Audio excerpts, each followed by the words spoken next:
makase mmara de bebre wo ho Ghana ha se wo pe o man ya mmara do so wo ho pa eski Ghana ka ho hwe Ghana act legislative instrument executive me say Ghana mmara na amanfo kura nim say efunu no dead bodies na ka ho asem no munim say mmara wo ho legal framework wo ho a guide how to bury people no munim na no ebe ka ho asem ya ehun say o master taking measures mmara wo krum ha pa mampanyi de mmara bi aba yes a fed code of conduct already no aban panyimfo mmara bebre chechire omo bebre no omu nisuntia ene osani bia beka ho yes nam dodo anyede ense nkwan but implementation ene yepe mmara no odi aba ni nyina no eye enam dodo ense nkwan ne afidie no we ya nchew a we be den ebechew. But the biggest problem we have in this country is implementation. Some rano dahono, yedibeye juma echiwe ya ebeche no Ghana mrano, akwess anansentin time. Emwa enketwa. Efem. Na achi mwa kesiye. Entimi mwasa. Enti se yepase yemrano ye juma. Ministers ya yebo mudi. We need to implement the already existing laws plus the new ones. What you say? And to me, we have to implement them. But eske, emrano de maniche ho pa make an once a man to pay back. Mampenyi say, o share Bobby, abra no okwa prono. Say, a free nekui, ono na buy mu dear. A buy penny beer ni wa obeti me ato a buying agyapong. Eske, samrano, many jeho papa. No government official, no government appointee, a free nekui, say, or ye be a brebi a chemwa, na say, na by muni pebi ye be a brebi chemwa, say, enkosubium. And I'm very glad about it because, say, abemura, ebedane an avenue for people to acquire things they don't deserve. Enunti obi wa abemuna uyina dia, waya juma. Na enso ni kura no obe resign this a grader because aban mu a ema opportunities bebrebe wo krom hadodo unya wura government mu a ewo ema power bi bebre dodo na se wa beye prima donna we a special human being bi ye ton asase o cantonment $700,000 aban panyi timi koton 70,000 cedis. Na sa nipa no ne na compete woni na atena class or university doctor ni e pasase ato wonya bi ne classmate ewura aban mu a otena no ote cantonment ote laboni aban agyapade ayaje ato ho yes say ye de beye ade of public interest na aban panyi akoto no de asi apartment na wa price in dollars oni Lebanese for ne China for ne edili won fa Ghana for kra ho who see the no the day. Inti sam rane dear, set mampenyi, ye beshemu kena, no was say, wow, before be a chi, or say either acquiring it directly or indirectly, yet chewa, a ye grounds for immediate and effective dismissal. Mania jehon, say mampenyi lessons be oha, ebi I was sure from baby or try and I was signed diaba. Nka nipa bi oho aketu omoji wa aban mu no eni se mo mo yesa powerful ne ono ba bi a wakwa akonya atena sebe enkranfo omo na asase omo dia eye Ghana nyina dia ena omo na namo e de asase ne bi ama aban the compulsory acquisition age asase no ye de ahye constitution nim se aban no edu ba bi a compulsorily otimi acquire asase. No amount reasonable compensation. I no pay prompt and reasonable compensation. Ti abane jo asase a no akọ value no atua ska ma. Nti uhwan kranfo a omo na abeko omo na namo akọ age asase. Ene ye won kranfo ni bia sebe asase na ya gidi nti omo kro munya ba bi ntontena. Aban agigi asase ni yantam afi obi ba power. Ojan ye minister pe sa privilege ni nti no na wakoto sa asase na abanje to wo se de beye la wireless no na waje asase ase de beye Ghana Telecom no na afi ye ton ma aban panyimfo asase anka future bi ya jesi de be ya Ghana Atomic Energy ya je free omo asase ne omo de ankranfo no na ye ton ma aban panyimfo a waba power onye adwuma da won life no oto asase wo ba bi anka ni se oto asase enti doctor ni tena akiri a no opese o contest bi because me so me pe laboni atena me so me pe cantonment atena ba ma anko power me to because asase no already $1 million ba unya ko aban mu ko ade a yetimi to ma $40,000 auction cars aban enfo ani nto aban adan unim say adan bebre isisi ni in the past no ene agrek for ye dan bi na say mote say ntokwasi wo ho a yesi ni 1940s mu agrek extension officer na yesi say ye de bema agrek for tena ho no ene dan no aye old ntino ye ton politicians e ko ho akoto agrek dan ya colonial for ne gye compulsory acquisition na say mo antisa achimota forest a enkranfo family bi omode ma aban se amfanye zoo ene forest belt no ebi mo wele de ma omabusuafo forest achimota forest a ntinkranfo na sabi omo nanamo etwa akwan free Israel eba ha beje asase no omunim nyansa ena omode ma aban se pesa Ghana koyie afi akola ketua 30 years oba government mu a no wakwa akwaje 4 acres of the land that obi blood or their betono na onu wakwa akwaje ada de yenye level playing ground se obi aso betimi atobi media me ya compulsory acquisition enye hanko na esi o ukọ tamale a government lands aban panyimfo oto ukọ sunyane a government land na aban panyimfo oto ukọ tamale takrade government land omojeje to ho se ahade de beye park ye de beye children's park ye de beye hospital ye nya amfa anya na afi government me se region bia wo de busa na je regional map na hwe ba bia aban age free nipa bia busua bi ho ene ama busua no kro bia ye yi enkopesi osi dan aban fa asase ne ma no because obi a politics 25 years or ye regional organizer na aban bai no deputy minister wakoto asase wo kroma ye je to wo se ye de beye something of public interest embrano de ye diaba. But it is not enough. The implementation. But I like the fact that they say we are buying penya. Untumi enyusu influence. En frankoto abayin asase. Eye nyina ye dia. Say nipa anka ntinima nka achimota forest emmoa ni guma na ke yatwitwa. No bi afa ne de. Ena yete ho so Ote wabo se efua Sadaland Park enche na ya statis etwa yesi obi de why on from say private developer akromfo no makose company sechi aban bia abo se ya statis si ada small boys and girls say ya sa na yeso ya ba be ntia yese de mra bi se beba no se okwa aban mu a untumi mfa utumi ne o power na wanya no se wo ye youth organizer community one why na wo ba mu a na wakoto asase obi na namode omuoja bre age a aban so akwaje afiri o nsem no wo de wa ba beto asase no na no hwe niam obi mutumi to car auction cars a yaje akoma aban no obi tumi to car 20,000 cedis ene bo mai ni nyansa krono na ya enim se every city lost is a life. It's a life lost. Every city lost through corruption is a life lost. Monya biye. Na say aban panyimfo bi omo ho nsem to say 32-year-old boy. We real politics 34-year-old boy. Yes, we see apartment 5 prime area.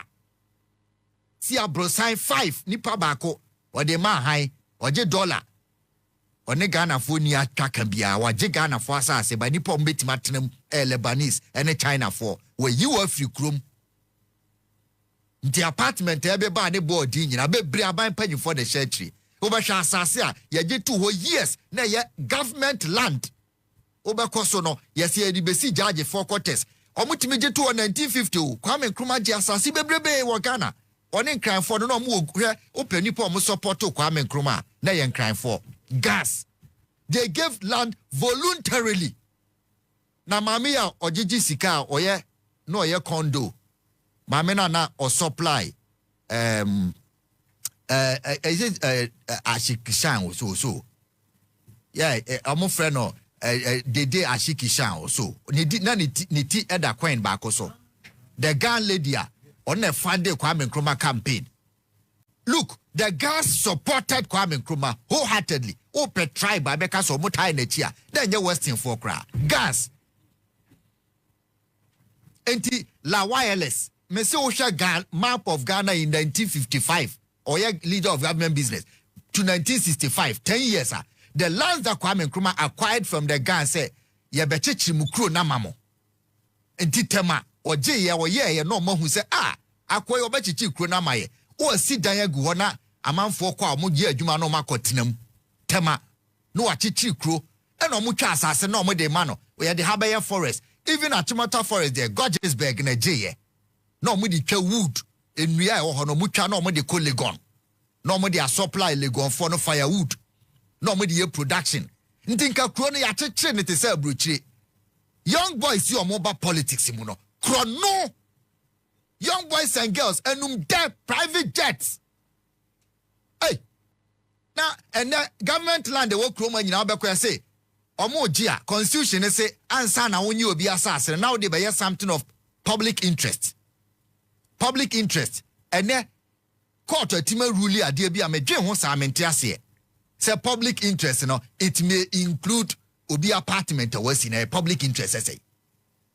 Say government appointees etimi akoto sa government land no e dey see private hosteler ono di jiska ye say nipa ekwaji adam na me dey meje na me di si dan ni bi enye enkranfo na ji o masase na o mo di si dan ni bi enye na ye the power political power outmazo weak people instead of empowering our people. What you say? Any kind radio station yeah adwuma public interest. I don't know mun twa asase no be maye. But politician koto no dey see estate. You say your public interest because of your politician, you know, they will manipulate the law. And people will not talk. Government lands say all regions kohwe ni po matoto. Obi aba power ope kromatna. Entitem bia no ohwe no otete. Bi se omo wa aban mu ene. Omatobi. Omo free aban mu yi. Omo so atobi bre.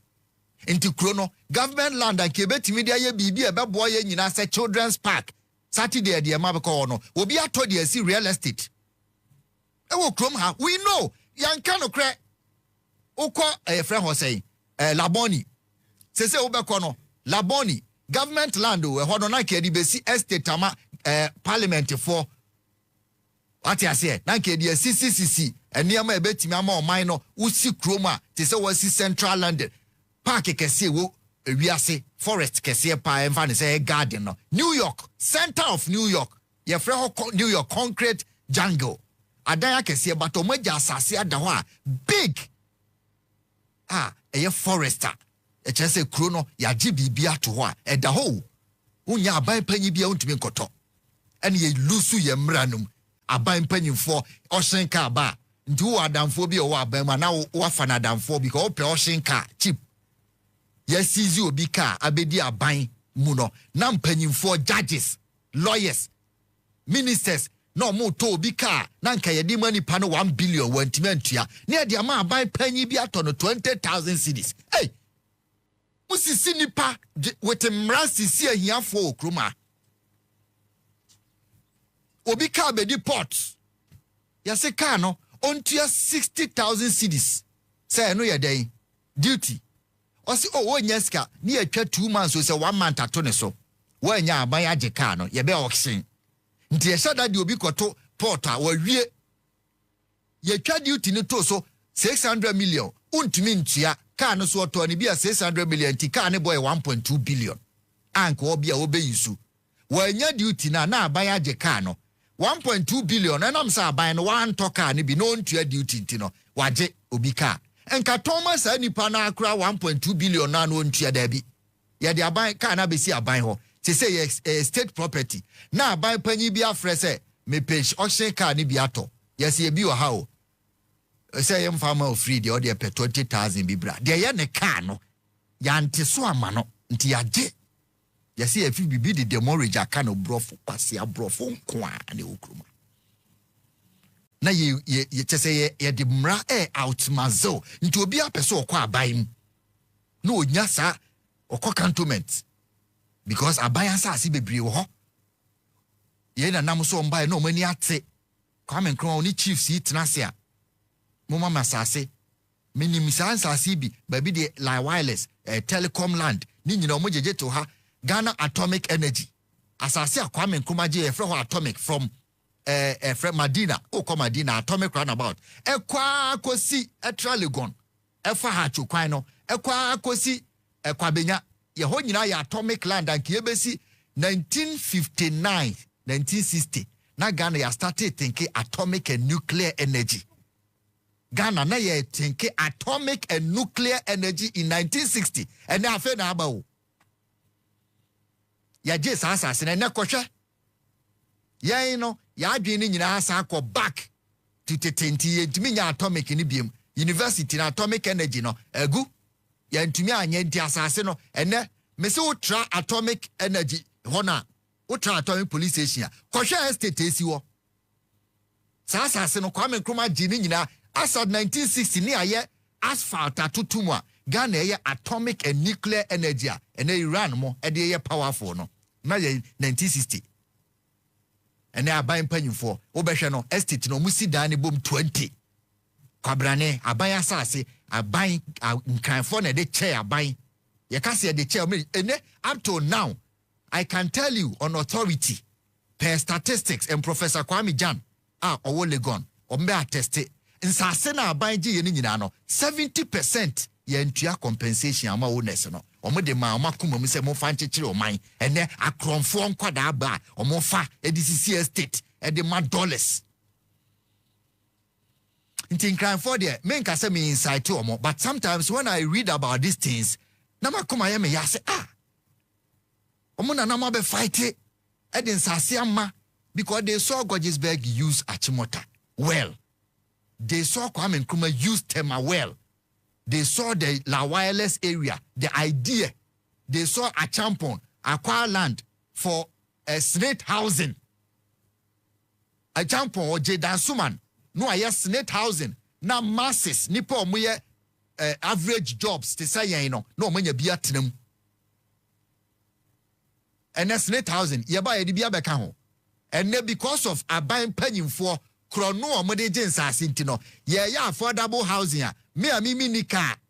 Yeah, affordable housing. No, yeah, the affordable housing. No, near the Ako teacher mante. Mini car and our friend affordable housing. Two sini chrome.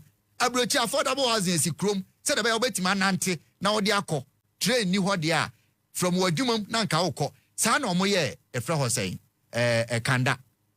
Estate no musisi no. Mo moye Juma Ghana broadcasting land big. Ntu ye GBC worker. Tesanka angel high.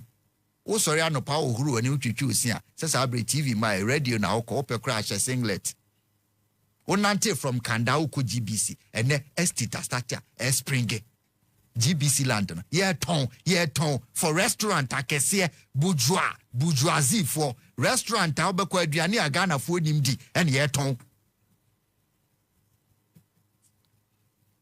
sha eniama ekoso wo Ghana no nti sa mra we no e was anka public ni nyina akra yehu